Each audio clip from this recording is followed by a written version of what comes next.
Clarence Drive reopening for one-way traffic.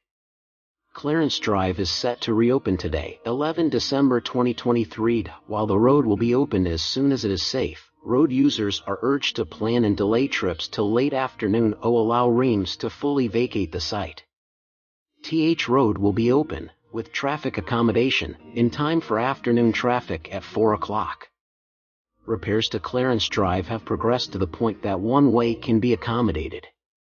This is a week ahead of initial projects. The scenic road, one of economic impotence, was closed after it sustained significant damage following the unpredicted weather system that hit the Western Cape during Heritage Day long weekend. However, several restrictions remain in place for reasons of public safety. This scenic route, which is a vital economic connector between Gordons Bay and the coastal towns of Rooi Els, Betty's Bay, and Pringle Bay, suffered serious damage as a result of a number of significant landslips and rockslides. Clearing continued as areas became stable enough to work on, but the main priority remained to enable one lane of traffic at a time to use the road until two-way traffic could be restored. A word of caution: even one-way traffic becomes possible this afternoon. Based on construction requirements, there is a high likelihood of extended closures which will either do for set times during the day or for several days at a time. The Western Cape government strongly advises regular users of this road to be prepared for such closures, which may be short notice. Closures during peak festive season are unlikely. Updates will be posted on the Western Cape government's website.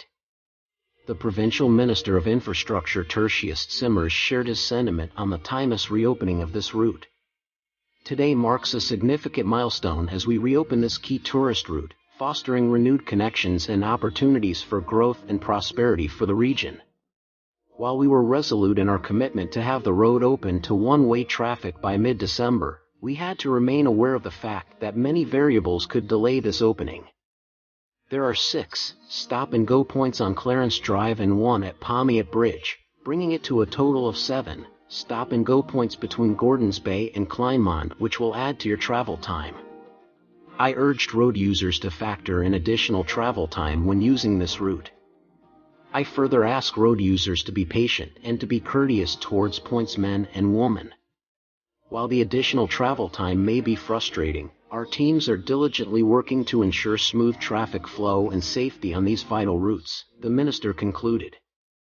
Current indications are that repairs to this route will cost approximately 80 million rand. The cost includes repairs to the Pamiat Bridge, which also sustained significant damage. The project is envisaged to be completed by the end of the third quarter of 2024.